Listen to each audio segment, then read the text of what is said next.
New India agenda पे आने के लिए आपका बहुत बहुत धन्यवाद।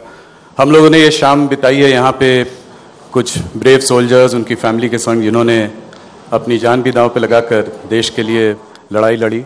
इन लोगों से मिलकर, इन लोगों को देखकर मन में आक्रोश भी होता है, गुस्सा भी आता है। तो इसलिए मेरा पहला सवाल जो है आपसे इसी विषय पर रहेगा। आपकी सरकार ने पहले सर्जिकल स्ट्राइक्स भी की, अभी बालाकोट पे एयर स्ट्राइक भी की। इसके बावजूद जैश ए मोहम्मद और लश्कर तैयबा पाकिस्तान में फ्रीली काम कर रहे हैं, घूम रहे हैं और आए दिन कश्मीर पे हमला कर देते हैं। तो इस पर सरकार का क्या कदम रहेगा? क्या इसका जवाब है इससे कुछ बड़ी स्ट्राइक या कोई और कठोर कदम?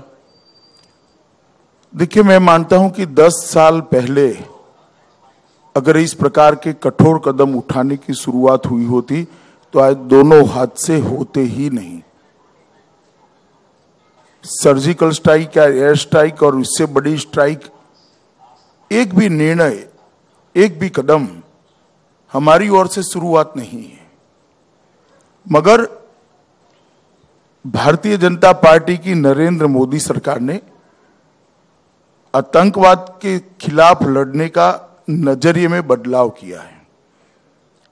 पहले लड़ाई भारत की भूमि पर होती थी, जब वो घुसते थे तब हम रोकने का प्रयास करते थे, कुछ वो मरते थे, कुछ हमारे जवान शहीद होते थे। अब हर एक घटना के बाद उनको मुंह तोड़ जवाब दिया जाता है और जहां से आतंकवाद शुरू होता है वहीं मर्म स्थान पर चोट करने की शुरुआत भारतीय जनता पार्टी की नरेंद्र मोदी सरकार। ये अप्रोच का जो अंतर है, मैं मानता हूं यही इसका समाधान है। हम किसी की सोच नहीं बदल सकते, क्योंकि ये सोच जहां पनपती है वहां हिंदुस्तान का संविधान के दायरे में नहीं है। मगर जहां पर पनपती है वहां अपने आत्मरक्षा की अधिकार का उपयोग करते हुए हम उस पर चोट जरूर कर सकते हैं, और ये करने की शुरुआत भारतीय जनता पार्टी की नरेंद्र मोदी सरकार ने की है। चाहे वो सर्जिकल स्ट्राइक हो, चाहे एयर स्ट्राइक हो, इसी का द्योतक है कि अब किसी को बख्शा नहीं जाएगा। अगर भारत की सीमाओं की आपने सम्मान नहीं किया, भारत के जवानों की सुरक्षा के साथ छेड़खानी करने का प्रयास किया, तो आपको उसका जवाब मिलेगा। तो इसका मतलब आने वाले समय में अगर ये चलता रहा तो इसका और कठोर जवाब दिया जाएगा। नीति के तहत ये कह सकते, इसको ग्रॉस स्टेटमेंट के नाते नहीं देना चाहिए। मैं नीति की बात कर रहा हूं। अब आज भी अगर आप देखें तो जैसे चाहे वो पाकिस्तान के प्रधानमंत्री इमरान खान हो, आज भी उन्होंने कुछ प्रूफ हम लोगों से मांगा है कि पिस्तौल किस मेक की थी और FIR लॉन्च किया कि नहीं किया भारत सरकार ने। तो इस तरह की छोटी मोटी चीजें करके वो ये दिखाते हैं कि इस बारे में वो सीरियस नहीं है, सिर्फ बात को टालना चाहते हैं। तो आप उनसे अपेक्षा क्या करते हैं? क्या वो स्वीकार कर ले? ये संभव ही नहीं। सवाल पाकिस्तान के प्रधानमंत्री का नहीं है, हमारे यहां जो इस मुद्दे पर राजनीति कर रहे हैं उनका सवाल है। पाकिस्तान तो यही करेगा। मगर जैसे ही आज अगर स्टेटमेंट इमरान खान ने दिया है तो कल देखना यहां से ही पूरी ब्रिगेड काऊ काऊ काऊ काऊ काऊ काऊ कर कर चालू हो जाएगी। मुझे दया इनकी आती है कि आप पाकिस्तान के प्रधानमंत्री की भाषा बोल रहे हो, पाकिस्तान की भाषा बोल रहे हो, टेररिस्ट सरगना की भाषा बोल रहे हो। किस दिशा में देश को ले जाना चाहते हैं आप? कहां खड़े हैं? पहले आपकी साइड तय करिए। देश की जनता के हितों के साथ खड़े हैं, शहीद जवानों के साथ खड़े, देश की सुरक्षा बलों और सेना के साथ खड़े हैं, या उनका हौसला बढ़ाना चाहते हैं? यहां पर जो राजनीति करते हैं, ओछी राजनीति करते हैं, उनको जनता ने पहचानना चाहिए, जानना चाहिए। ऑपोजिशन पार्टीज अभी भी कह रही हैं कि ये जो अभी मिशन शक्ति हुआ, ये इलेक्शन के इतने पास हुआ, मॉडल कोड ऑफ कंडक्ट लागू था और उसके रहते भी प्रधानमंत्री ने एक नेशन वाइड एड्रेस किया, तो कहीं ना कहीं भारतीय जनता पार्टी इस चुनाव को राष्ट्रवाद के मुद्दे से जोड़ रहा है और उसको उसके तरफ से आगे लेकर जा रहा है। तो उसमें आपत्ति क्या है? राष्ट्रवाद के मुद्दे पर चुनाव नहीं होना चाहिए क्या देश में? मैं मानता हूं देश का हर चुनाव राष्ट्रवाद के मुद्दे पर लड़ा जाना चाहिए और देश की जनता ने तय करना चाहिए। और जो ये बातें करते हैं, मैं इनकी ज्ञान वृद्धि के लिए बताता हूं। इस प्रकार के जब अंतरिक्ष में टेस्ट होते हैं तब इंटरनेशनल कम्युनिटी के पास संवाद कर कर इसका एक टाइम तय किया जाता है। अंतरिक्ष के अंदर हम ये प्रयोग करना चाहते, इसका एक समय निश्चित किया जाता है जिससे और कोई उपग्रह इसके रास्ते में ना आए, और सबके साथ ये चर्चा होकर समय तय किया जा सकता है। कम से कम 2-3 महीनों का प्रोसीजर है और उसके बाद में ऐसे टेस्ट होते हैं। तो इसको चुनाव से जोड़कर देखना ठीक नहीं है। और जहां तक प्रधानमंत्री के प्रेस करने का सवाल है, प्रधानमंत्री की घोषणा करने का सवाल है, हालांकि वो प्रेस नहीं थी, राष्ट्र को उन्होंने इंफॉर्मेशन दिया था, तो आप विपक्ष के नेता करेंगे क्या? जी। जिनके पास मैंडेट है, जो फैसला करता है, वही जनता को इन्फॉर्म करेगा। और ये आज से नहीं हुआ, इंदिरा गांधी से हो रहा है जी। तो जब उनका प्रधानमंत्री करे तो ठीक है, और अगर मोदी जी करें मैं ऐसा नहीं कहता, मैं इनको याद दिला रहा हूं कि इंदिरा गांधी के समय से हो रहा है। अमित जी, बालाकोट अटैक के बाद ऑपोजिशन ने फिर सबूत मांगा। कुछ लोगों ने कहा कि कितने लोग मरे, इसका क्या वो है। आप वरिष्ठ नेताओं में पहले ऐसे नेता थे जिन्होंने 250 का आंकड़ा सामने रखा। ये आंकड़ा आपने कहां से निकाला? देखिए, बहुत सारे मीडिया रिपोर्ट्स थे, मीडिया रिपोर्ट्स के आधार पर कहा, और मैं इसके लिए न्यूयॉर्क टाइम्स या वॉशिंगटन पोस्ट नहीं देखा, हिंदुस्तान के मीडिया के आंकड़ों पर ही किया है। मैंने विदेशी मीडिया के आधार पर नहीं कहा है। ऑपोजिशन पार्टी कहती है कि अगर प्रूफ मांगो तो हम लोग को एंटी नेशनल कहा जाता है। फारूक अब्दुल्ला जी कह रहे हैं, अखिलेश कह रहे हैं कि जब भी प्रूफ मांगते हैं तो हमको बोल दिया जाता है कि हम एंटी नेशनल है। प्रूफ देने में प्रॉब्लम क्या है? अगर कोई प्रूफ हो, सबूत हो तो दे देना चाहिए। मुझे लगता है कि सेना ने, एयरफोर्स ने, पहले सर्जिकल स्ट्राइक के समय सेना ने प्रेस कॉन्फ्रेंस करी थी, इस बार एयरफोर्स और विदेश विभाग ने प्रेस कॉन्फ्रेंस करी थी। इस देश में अभी ऐसे दिन नहीं आए हैं कि जब सेना और एयरफोर्स के जवानों पर भी अविश्वास किया जाए। देश की जनता को पूरा विश्वास है। इस देश की सेना इम्पार्शियल तरीके से देश की सुरक्षा के लिए कटिबद्ध है। वो कभी झूठ नहीं बोल सकती। वो बहुत बड़ा भरोसा देश की जनता को है, कुछ नेताओं को नहीं है। तो उनको अपनी मानसिकता बदलनी चाहिए, इसके लिए पद्धति नहीं बदलनी चाहिए। क्या आपको लगता है कि जो हमारा share of defence national budget में है वो एनडीए की सरकार में नीचे आया है? तो क्या आपको लगता है आने वाले समय में हमको इस पर कुछ वृद्धि लानी पड़ेगी, इस पर ज्यादा इन्वेस्टमेंट करने पड़ेंगे?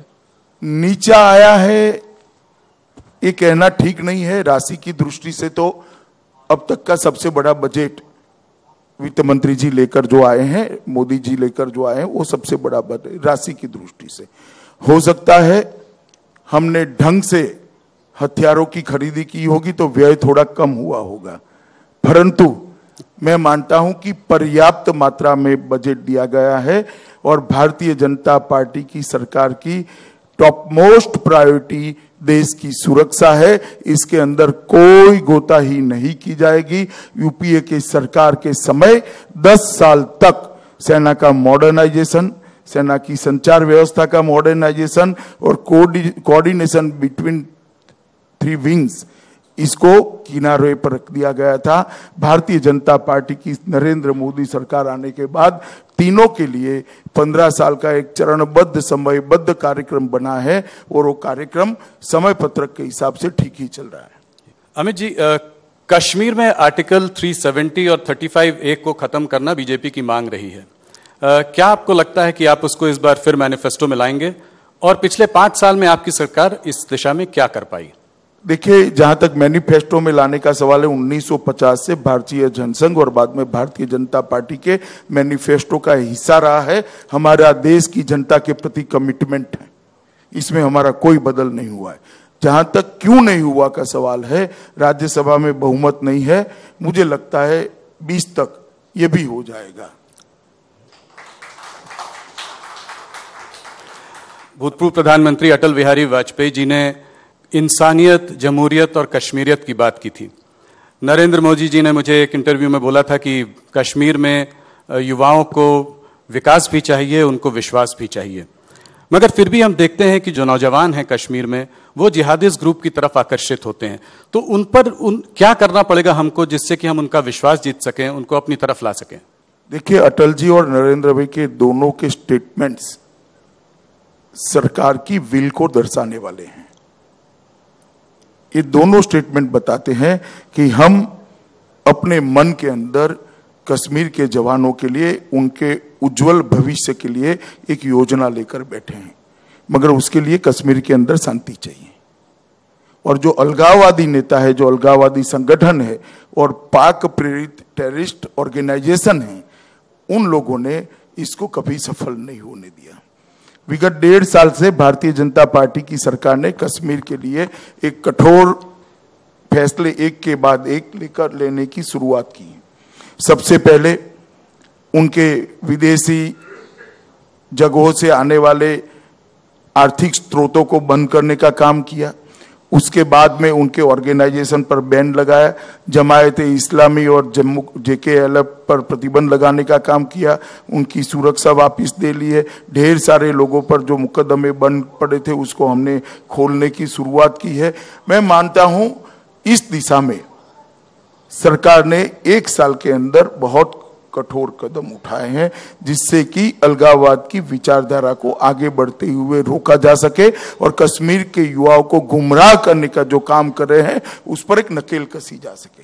जहां तक टेररिज्म का सवाल है, विगत 5 साल के अंदर जब से कश्मीर के अंदर टेररिज्म शुरू हुआ, 90 के समय से आज तक सबसे ज्यादा टेररिस्टों को न्यूट्रलाइज करने का काम अगर किसी एक सरकार ने किया है तो मैं बड़े गौरव के साथ कहना चाहता हूं कि प्रधानमंत्री नरेंद्र मोदी की सरकार ने सबसे ज्यादा टेररिस्टों को खत्म करने का काम किया।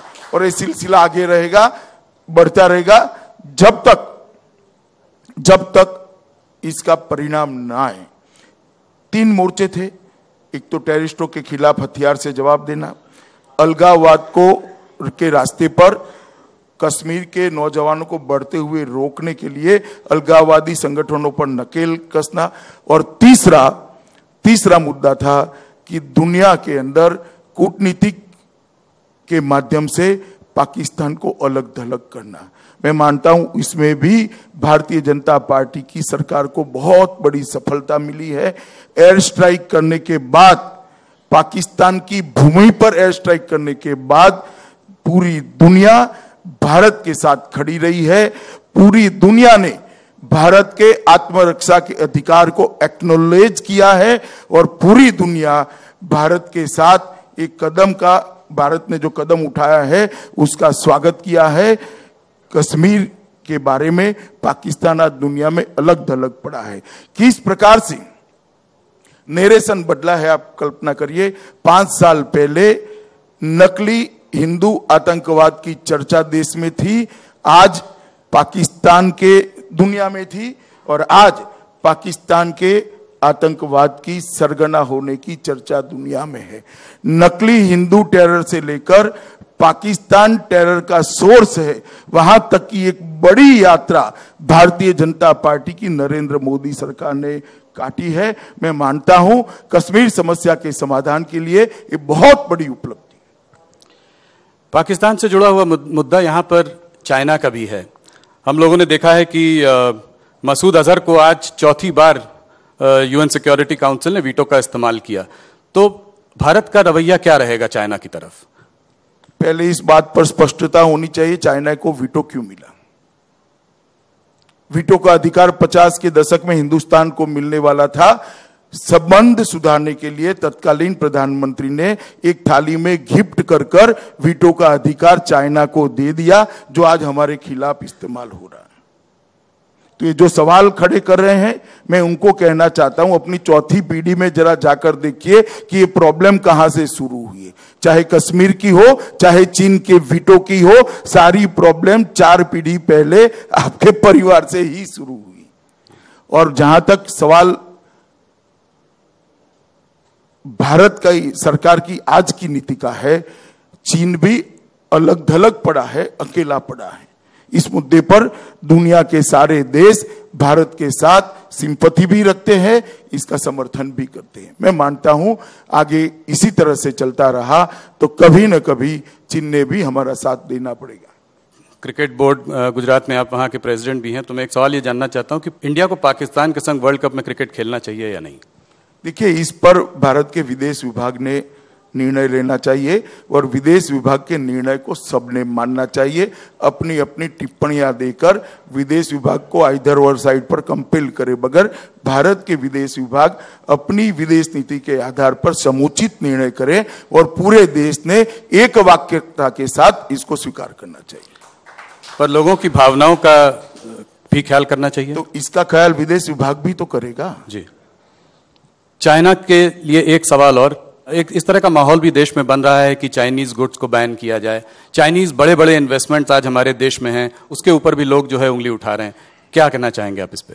देखिए, अंतर्राष्ट्रीय व्यापार के अंदर कुछ ट्रीटीज होती हैं और वो ट्रीटी को एक तरफा हम भंग नहीं कर सकते। इस पर विचार जरूर हो रहा होगा और मैं मानता हूं कि अभी तो चुनाव के माहौल में कुछ हो नहीं सकता, मगर भारत सरकार का वाणिज्य मंत्रालय इस पर जरूर विचार कर रहा हो। थोड़ा सा चुनाव की तरफ बढ़ते हैं और आज जो कैंपेन चल रही है उसकी बात करते हैं। कहीं ना कहीं भारतीय जनता पार्टी ने पहले जो कैंपेन शुरू किया उसमें कहा मोदी हैं तो मुमकिन है। उसके बाद बीच में मैं भी चौकीदार का जो है आप लोगों ने कैंपेन शुरू किया है जिसको बहुत बड़ा किया है। मैं थोड़ा बीच में टोकना जी जी, मैं भी चौकीदार हुए कैंपेन भारतीय जनता पार्टी का नहीं है। देश की जनता का ओछे शब्दों से प्रधानमंत्री का अपमान करने का जो प्रयास किया, इसके सामने एक स्वाभाविक रिएक्शन है। ये भारत की जनता का कैंपेन है। मैं भी चौकीदार हूं। पहले मैं स्पष्टता करना चाहिए, भारतीय जनता पार्टी का कैंपेन नहीं है। भारतीय जनता पार्टी से माइलों आगे भारत की जनता है जो प्रधानमंत्री के साथ चट्टान की तरह खड़ी है। इस देश के प्रधानमंत्री का इस तरह से अपमान करने वालों को दंड देने के लिए भारत की जनता एक मुश्त होकर खड़ी है और एक कैंपेन जनता में से इमर्ज होकर आया है जिसको बड़े हर्ष और गौरव के साथ भारतीय जनता पार्टी ने स्वीकार किया है। अमित जी, आपको क्या लगता है कि आज 2019 का जो चुनाव है वो किन मुद्दों पर लड़ा जा रहा है? 2014 में आपने करप्शन का मुद्दा उठाया, कहा कि 10 साल से यूपीए गवर्नमेंट का मिसरूल रहा, करप्शन रहा, गड़बड़ रहा, घोटाला रहा। आज 5 साल बाद भी मुझे लगता है कि कैंपेन में इसकी बात ज्यादा होती है और रियल मुद्दों की बात कम होती है। तो आप किन मुद्दों को लेकर जनता के बीच जा रहे हैं? आप करप्शन को रियल मुद्दा नहीं मानते? नहीं, मैं मानता हूं। मैं तो मानता हूं जी। नहीं, मैं कह रहा हूं कि अभी भी आप कांग्रेस के करप्शन की बात कर रहे हैं जब पिछले 5 साल सरकार आपकी रही है। नहीं, जरूर कर रहे हैं क्योंकि हमारी सरकार डेमोक्रेटिक तरीके से चलती है। करप्शन का एक आरोप है तो किसी को भी पॉलिटिकल वेंडेटा के तहत पकड़ लो, इस तरह से देश नहीं चल सकता है। सरकार की एजेंसियां नहीं चलनी चाहिए। सरकार का किसी भी विभाग इस तरह से नहीं चलना चाहिए, चाहे वो फाइनेंशियल डिसिप्लिन लाने वाली एजेंसियां हो, चाहे सीबीआई हो। इसने अपने तरीके से आरोप की ढंग से जांच कर तह तक जाकर साक्ष्य और प्रमाण जुटाकर अगर कुछ है तो उस पर कदम उठाने की शुरुआत करनी चाहिए। ये स्पीड थोड़ा स्लो जरूर रहा है क्योंकि कुछ लोग तो वो भी रख कर गए थे जिनका कालखंड समाप्त होते होते सरकार का आधा कालखंड समाप्त हो गया। अब इस दिशा में काम आगे बढ़ा है। जब मिशेल अंकर आए तो सर्दियों में भी सबको पसीने होने लगे थे और इस दिशा में जब जा रहे हैं तब हाय तौबा करने लगे हैं कि पॉलिटिकल वेंडेटा है। अगर पॉलिटिकल वेंडेटा होता तो 15 की जनवरी भी नहीं आती। पॉलिटिकल वेंडेटा से अगर करना है, मगर कोई ये न समझे कि उनको बख्श दिया गया है। जिन्होंने 12 लाख करोड़ के घपले घोटाले करे हैं, हम फिर से सत्ता में जरूर आने वाले हैं। एक भी भ्रष्टाचारी को नरेंद्र मोदी सरकार बख्शेगी नहीं। इस पर कठोर कार्यवाही। अमित जी, मैं ये जानना चाह रहा था कि एक तरफ जो कैंपेन चल रहा है वहां पे नामदार, कामदार, दमदार और दागदार की बात हो रही है, मगर मैं जानना चाहता कि आप अपने कौन से रियल अचीवमेंट्स को लेकर पब्लिक के बीच में जा रहे हैं? देखिए, ढेर सारे अचीवमेंट हैं। सबसे बड़ा तो अचीवमेंट तो यह है, आज पूरी दुनिया भारत को सम्मान के साथ देख रही है। पूरी दुनिया भारत को ग्लोबल लीडर के नाते स्वीकार भी कर रही है और आगे देखना। मैं मानता हूं हर भारतीय के लिए एक गौरव का सवाल है। ये इतने बड़े देश का, दुनिया का सबसे बड़ा लोकतंत्र, सबसे बड़े आकार वाला लोकतंत्र का देश 11वीं अर्थव्यवस्था पर हम छोड़कर गए थे। दुनिया की 11वीं अर्थव्यवस्था थी। 10 साल में एक पायदान न कुदाने वाले यूपीए की सरकार और एनडीए की सरकार ने 11वीं अर्थव्यवस्था से 6ठी अर्थव्यवस्था पर पहुंचाया है। मार्च के आंकड़े आने दीजिए, देश दुनिया की टॉप 5 इकोनॉमी में आप भारत को देखेंगे। मैं मानता हूं ये बहुत बड़ा एजेंडा है, बहुत बड़ा अचीवमेंट है। देश के 50 करोड़ लोग 5-5 पीढ़ी से नारे सुनते थे, गरीबी हटाओ। जवाहरलाल जी ने दिया, इंदिरा जी ने दिया, राजीव जी ने दिया, पर्दे के पीछे से सोनिया जी ने दिया, अब राहुल जी भी दे रहे हैं, मगर गरीबी नहीं हटती थी, गरीबों का जीवन स्तर नहीं उठता था। आज 50 करोड़ गरीबों में से 22 करोड़ गरीबों के जीवन स्तर के अंदर आमूलचूर परिवर्तन करने का काम नरेंद्र मोदी की भारतीय जनता पार्टी की सरकार ने। 7 करोड़ लोगों को हमने गैस के सिलेंडर दिए, 8 करोड़ घरों गरीबों के घर में टॉयलेट पहुंचा है, 2.5 करोड़ लोगों को घर ही दे दिया, 2 करोड़ 35 लाख लोगों के घर में बिजली दे दी है, 14 करोड़ जच्चा बच्चा माता और उसके नवजात शिशु को टीका लगाने का 9 साल की उम्र तक टीका लगाने का कार्यक्रम शुरू किया है, 14 करोड़ गरीब युवाओं को मुद्रा बैंक के माध्यम से लोन देने का काम किया है। आजादी के 70 साल बाद अंधेरे में जीते हुए 19,000 गांवों में पहली बार रोशनी की किरण भेजने का काम प्रधानमंत्री नरेंद्र मोदी जी ने किया। मैं मानता हूं ये कॉन्क्रीट अचीवमेंट है। रेल बनाने की गति 2.5 गुना बढ़ी है, रोड बनाने की गति 2.25 गुना बढ़ी है। व्यापार सबसे ज्यादा दुनिया में सबसे ज्यादा तेजी से बढ़ता हुआ अर्थतंत्र आज भारत का अर्थतंत्र है, इसका सभी भारतीयों को गौरव है।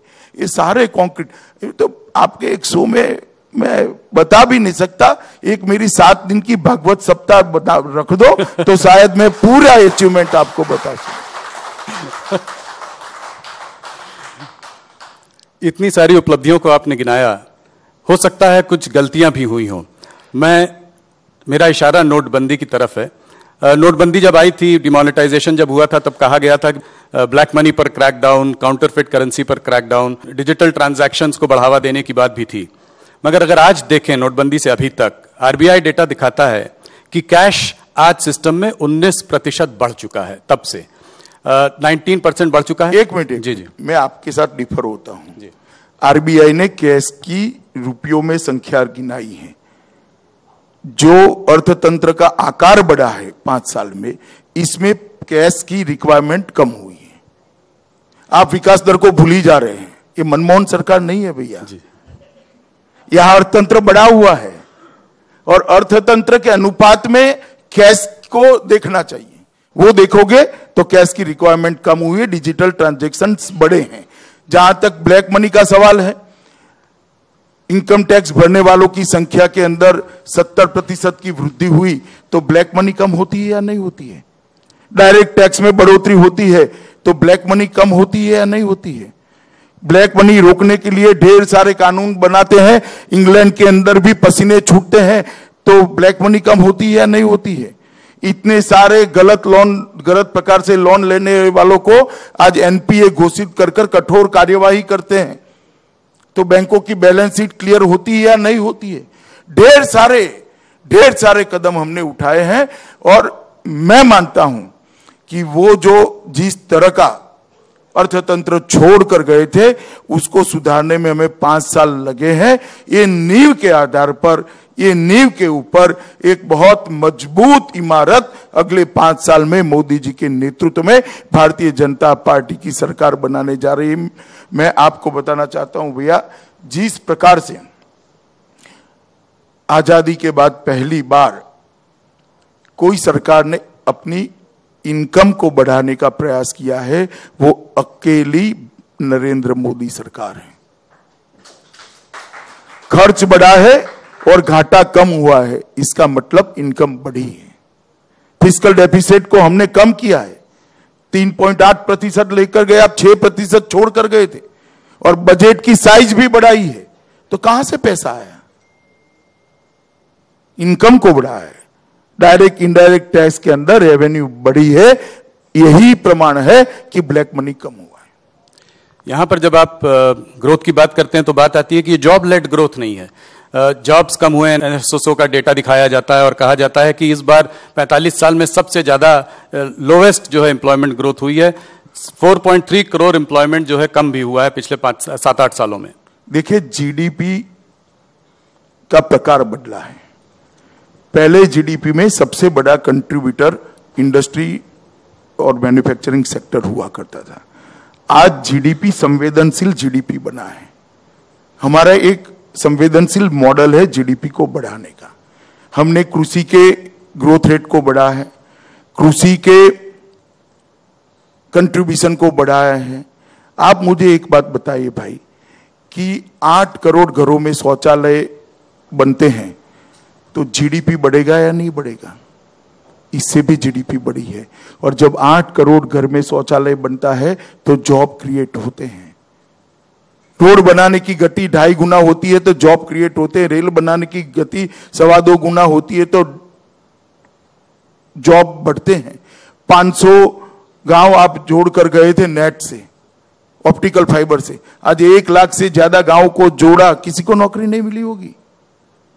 टेलीफोन के इतने सारे, टेलीकॉम सेक्टर के अंदर इतने सारे बदलाव हुए, इतना सारा विकास हुआ, जॉब नहीं बढ़ा होगा। देखिए, 125 करोड़ की आबादी वाले देश के अंदर जॉब और परमानेंट जॉब, रोजगार और स्वरोजगार, ये दोनों के बीच का अंतर हमें समझना पड़ेगा और आंकड़ों को भी पश्चिम की जगह अपनी देश की रिक्वायरमेंट के हिसाब से अपनी देश के अर्थतंत्र की फैशन में ढालना पड़ेगी। डेटा के पद्धति को अपने देश की पद्धति के अंदर ढालना पड़ेगा। मुझे लगता है ये काम करने की जरूरत है।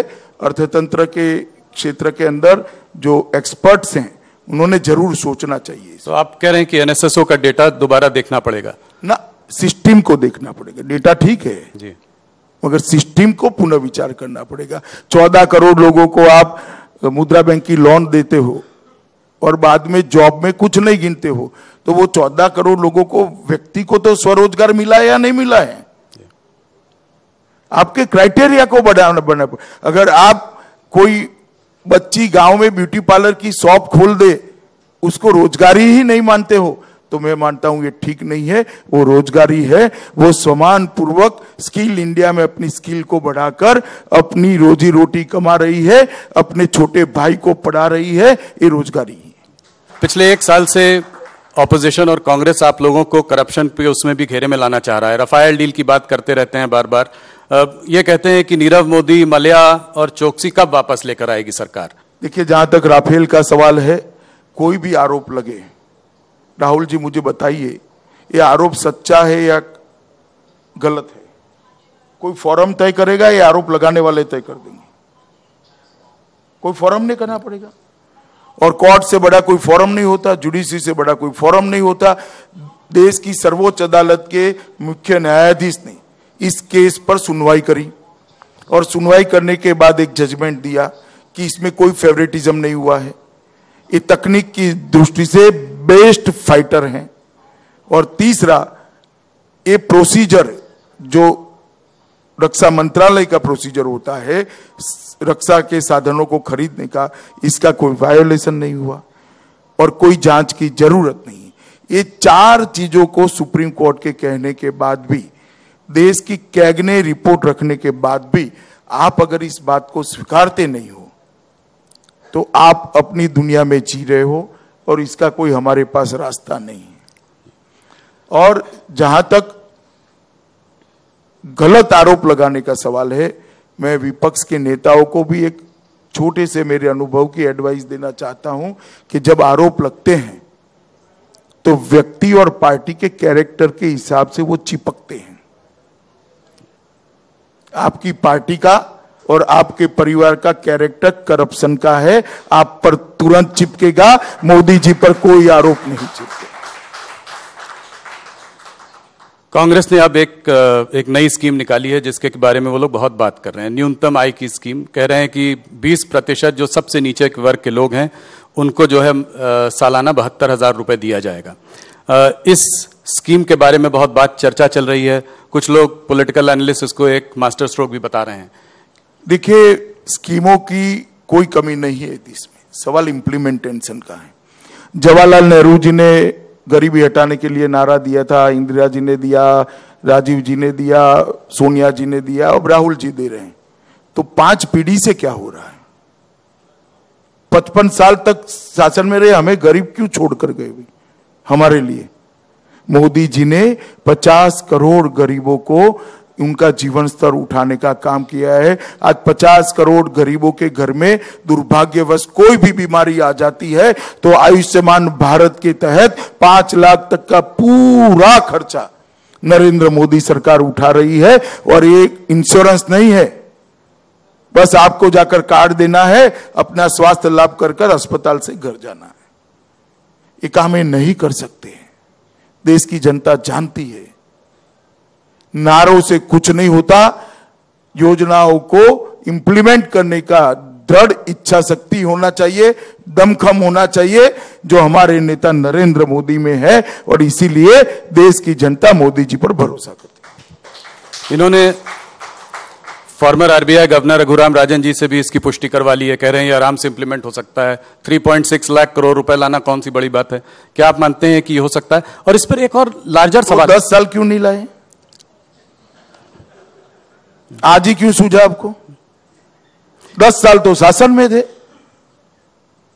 आप इतने पावरफुल थे कि कैबिनेट के प्रस्ताव को आप सार्वजनिक रूप से फाड़ देते थे। कोई कम पावर था क्या? आप जरा ट्राई कर देखो, कल को पुलिस धर ले जाए आपको। इतने पावरफुल थे भाई, तो अब तक क्यों नहीं लाए? समय ऐसा है इलेक्शन के एयर स्ट्राइक के बाद वो चिंता में पड़ गए हैं। सुरक्षा के मामले में स्पष्ट स्टैंड नहीं ले सकते, उनकी वोट बैंक हर्ट हो रही है, इसलिए देश की सुरक्षा के प्रति वो कमिटमेंट नहीं दे सकते।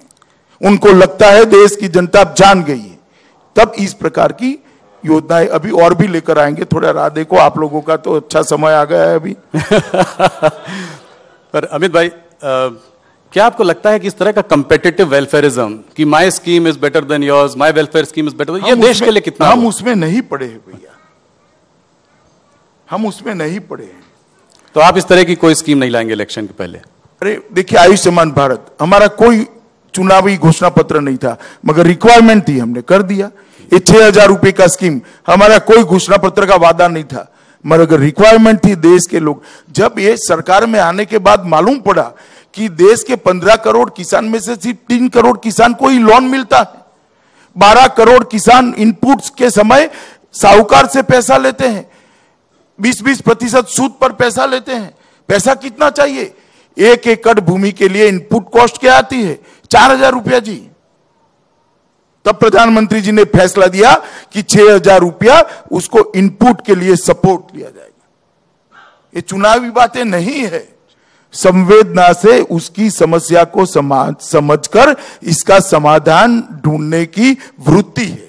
दोनों में बड़ा अंतर है राहुल जी। चलते हैं जरा सा इलेक्शन की ओर। और कहा जाता है कि आपका जो प्रेडिक्शन होता है वो हरदम एक्यूरेट होता है। मुझे लगता है कि अगर थोड़ा बहुत गड़बड़ाया होगा तो पिछले 3 राज्यों में गड़बड़ा गया होगा, राजस्थान, मध्य प्रदेश और छत्तीसगढ़ में। मगर पहले ये जान लें कि नंबर, मैजिकल नंबर आपका क्या है? आप भारतीय जनता पार्टी और एनडीए दोनों को अलग अलग कितनी सीट पाते देख रहे हैं? देखिए, नंबर देने का भी समय नहीं आया है, दूंगा जरूर मैं, क्योंकि अभी प्रथम चरण का भी प्रचार चल रहा है। मगर मैं देश भर में चुनाव की घोषणा के पहले पूरे देश के हर राज्य में जाकर आया हूं। कश्मीर से कन्याकुमारी और कामरूप से लेकर कच्छ तक पूरे देश में 138 जिलों का मेरा दौरा हुआ है। मैंने देश की जनता का मूड देखा है। देश की जनता नरेंद्र मोदी जी के साथ खड़ी है। मैं इतना जरूर कह सकता हूं कि भाजपा और एनडीए दोनों की टैली इंप्रूव होने वाली है। एक पूर्ण बहुमत की भारतीय जनता पार्टी की सरकार नरेंद्र मोदी के नेतृत्व में बनेगी, जो सरकार एनडीए की सरकार होगी। तो भारतीय जनता पार्टी की टैली भी बढ़ेगी पिछली बार से? निश्चित रूप से। इस इलेक्शन का केंद्र बिंदु है उत्तर प्रदेश। आपने पिछली बार उत्तर प्रदेश में तो एक तरीके का रिकॉर्ड ही कायम कर दिया था। मैं ये जानना चाह रहा हूं कि यूपी में क्या होगा? महागठबंधन साथ में है। मैं जानता हूं आप बार बार बोलते हैं कि केमिस्ट्री जो है अरिथमेटिक से ज्यादा बड़ी होती है, मगर फिर भी जो नंबर हैं, अगर वोट शेयर आप देखें तो सपा और बसपा का अगर आप मिला दें तो अरिथमेटिक उनके साथ है। देखिए 5 साल में देश की राजनीति के अंदर एक मूलभूत परिवर्तन आया है राहुल जी। आप सबको भी समझना पड़ेगा, देश के इलेक्शन के एनालिसिस करने वाले लोगों ने भी इसको समझना पड़ेगा। अब कोई वोट बैंक का मालिक नेता होता है, वो दिन लद गए हैं कि 2 नेता इकट्ठा हो जाए तो वोट बैंक भी इकट्ठा हो जाएगी। आप वोट बैंक को मलकियत अपनी समझो, ये दिन लद गए हैं। अब मतदाता स्वयं निर्णय करता है, स्वयं फैसला करता है उसके भले में कौन सी सरकार है, देश के भले में कौन सी सरकार है, देश की सुरक्षा के लिए कौन सी सरकार कटिबद्ध है, देश में करप्शन को उखाड़ फेंकने के लिए कौन की सरकार कटिबद्ध है। वो बात को मतदाता समझता है और वो अपना वोट देता है। ये जो 2 पार्टियां इकट्ठा हुई इसलिए स्ट्रेंथ बढ़ जाएगी, वो तब होता था जब वोट बैंक की पॉलिटिक्स चलती थी और वोट बैंक नेताओं की मलकियत हुआ करते थे। आज वोट बैंक नेताओं की मलकियत नहीं है, मतदाता अपने वोट का मालिक खुद है, वो ही फैसला करेगा। शायद ये बात बार बार इसलिए भी उठकर आती है क्योंकि कैराना, फूलपुर और गोरखपुर में ऐसा होते हुए लोगों ने देखा कि वोट बैंक शिफ्ट होता है। मायावती जी का खास करके बोलते हैं कि जाटा वोट बैंक जो है उनके साथ वो जिधर जाती हैं उधर चला जाता है, तो इस वजह से भी शायद इस बात का चर्चा ज्यादा हो। देखिए ऐसा उनका वोट बैंक अकबंद होता है तो लास्ट चुनाव में 0 सीट नहीं आती। 403 सीटों का असेंबली का चुनाव हुआ, 19 सीट आए, नीचे से खिसक चुका है सब।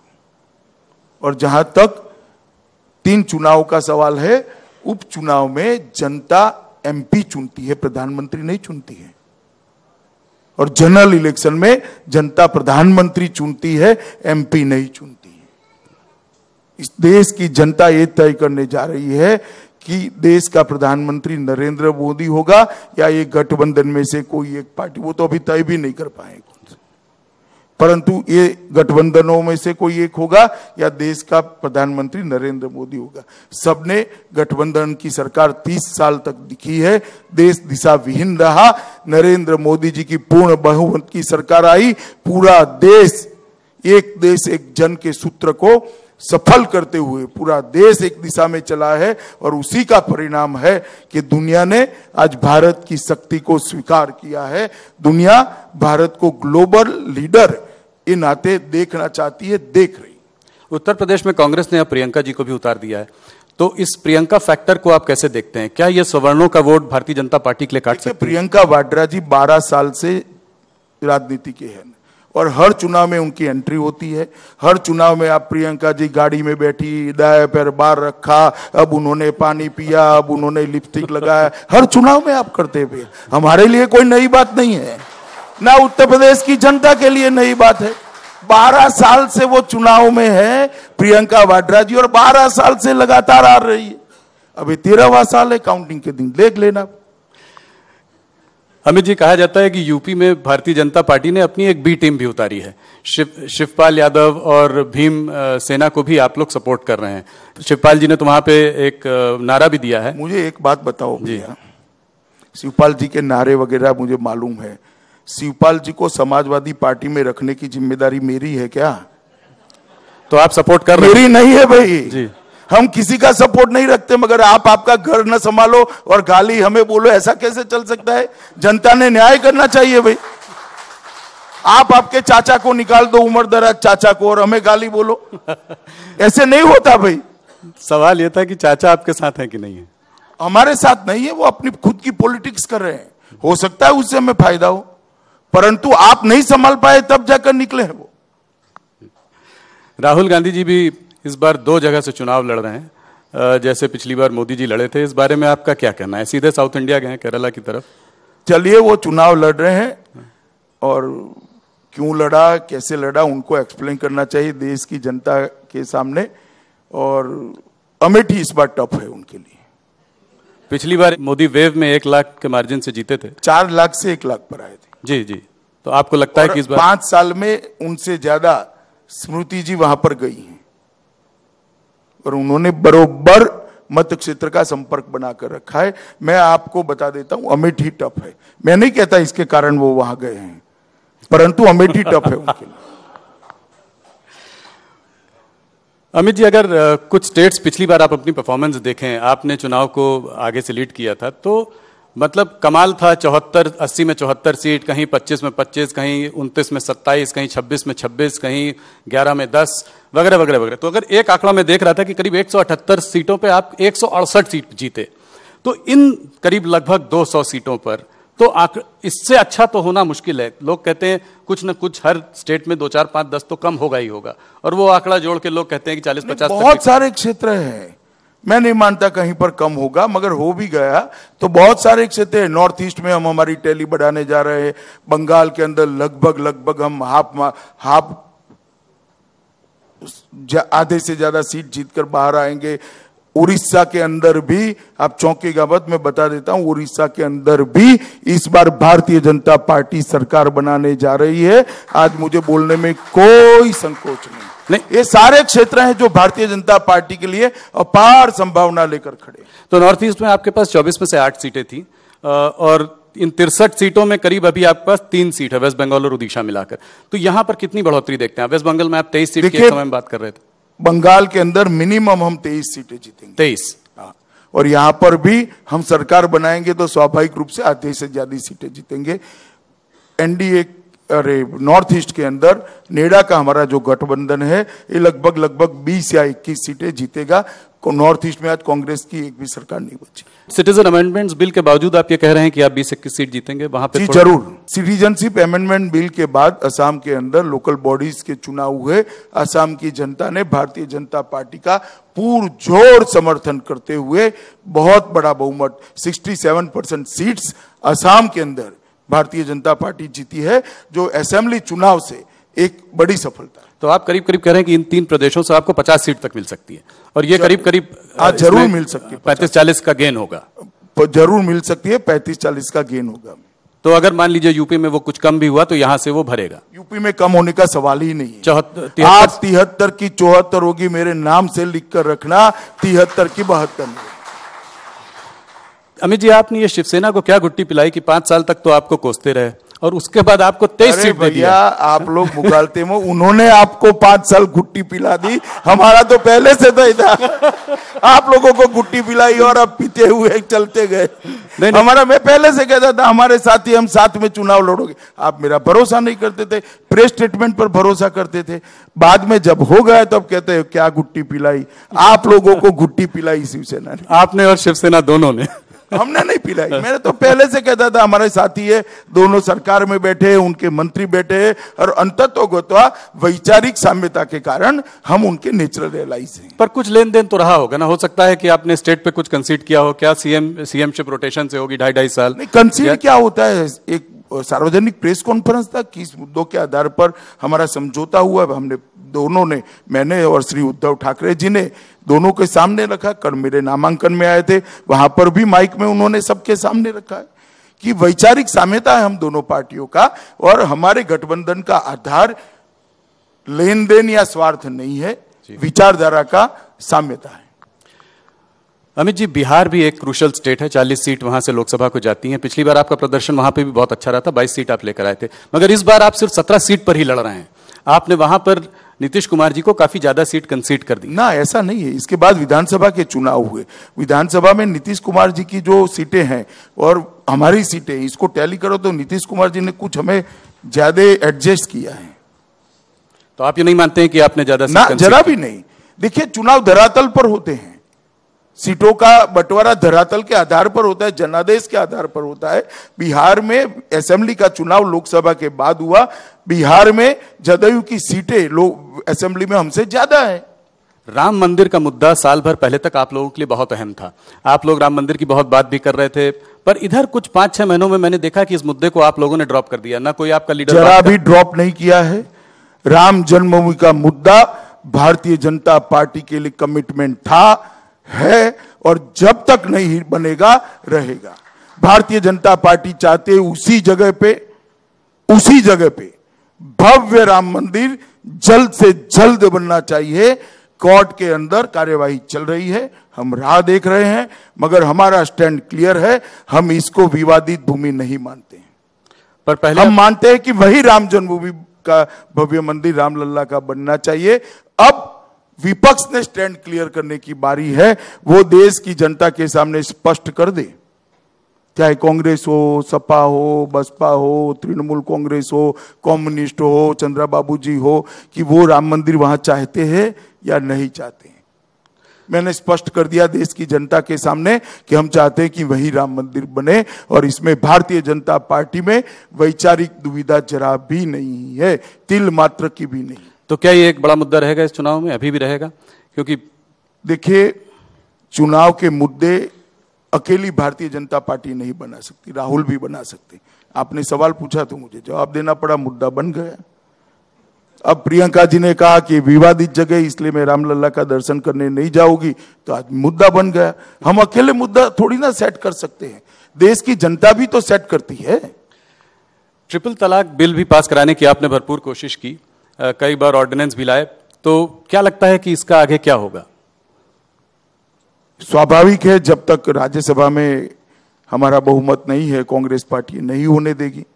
वो नहीं चाहती है कि इस देश की मुस्लिम महिलाएं 21वीं सदी में भी समानता का अधिकार प्राप्त करें, मगर ये हमारा कमिटमेंट है। हम चाहते हैं कि इस देश की मुस्लिम महिलाओं को समानता का अधिकार मिले, इसलिए हम बार बार ऑर्डिनेंस लेकर आ रहे हैं। और मैं मानता हूं कि सुप्रीम कोर्ट ने भी ये स्पिरिट व्यक्त किया है देश की जनता के सामने, और देश की संसद ने भी ये स्पिरिट व्यक्त किया। आपको ऑपोजिशन एक कम्युनल एजेंडा फॉलो करने के लिए भी घेरता रहता है बार बार, तो आपको क्या लगता है कि ये गौ रक्षा, मॉब लिंचिंग को लेकर पिछले 5 सालों में कुछ पोलराइजेशन जैसा माहौल बना है देश? पहले आप दोनों चीजों को अलग कर दो जी। गौ रक्षा के लिए बोलना अगर कम्युनल है, तो आप गांधी जी को क्या कहोगे, विनोबा भावे को क्या कहोगे, इतने सारे देश के शंकराचार्य, संतों, महंतों और करोड़ों हिंदू आस्था वाले लोगों को क्या कहोगे? इस संविधान के गाइडिंग प्रिंसिपल में है। क्या संविधान सभा कम्युनल थी? किस प्रकार की बातें देश में चलती हैं? और जहां तक लिंचिंग का सवाल है, जहां जहां भारतीय जनता पार्टी की सरकारें हैं, हमने कठोर कदम उठाए, 302 की दफाएं लगाई हैं, अरेस्ट किए हैं, और केस ढंग से भारतीय जनता पार्टी की सरकार चला रही है। किसी भी लिंचिंग के मामले को हमने हल्के से नहीं लिया। दोनों चीजों को मिक्सअप नहीं करना चाहिए, दोनों चीजें अपने अपने जगह पे अलग हैं।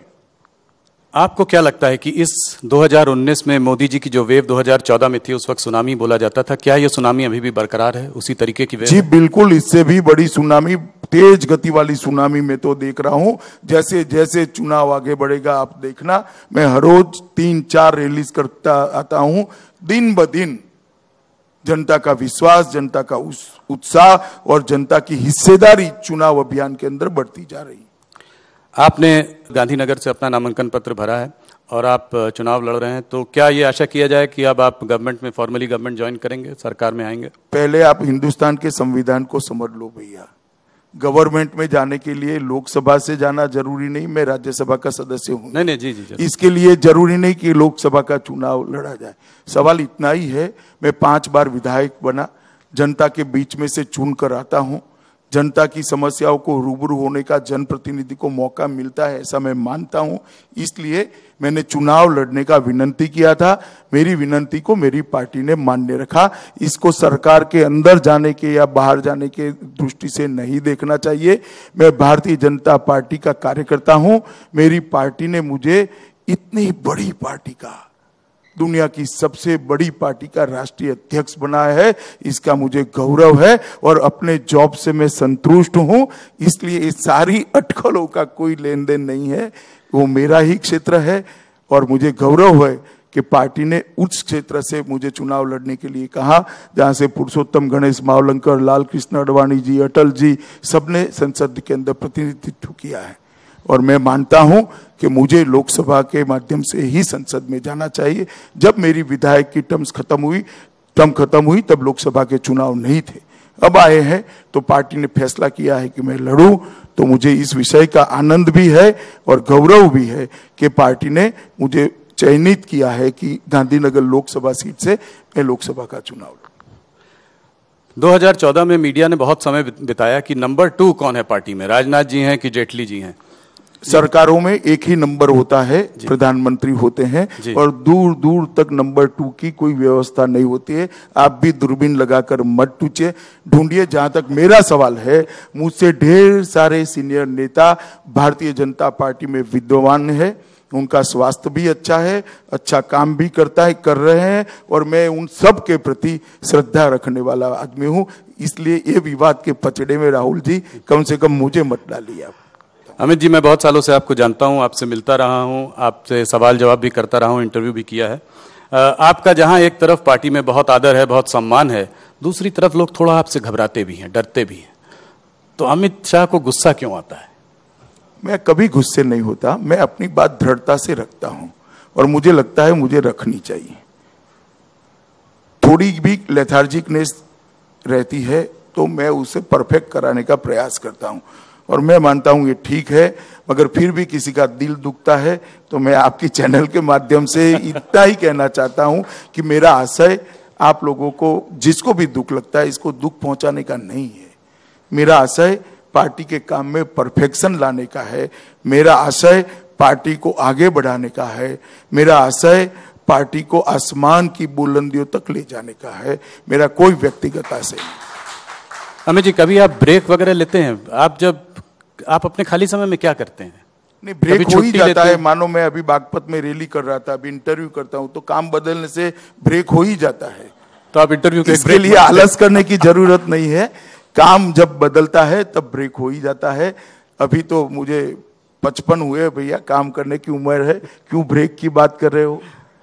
काफी सारे नेता 6-6 महीने का ब्रेक लेकर जाते हैं, माँ ढूंढती रह जाती है। हमारे यहाँ कम से कम ऐसी स्थिति नहीं है।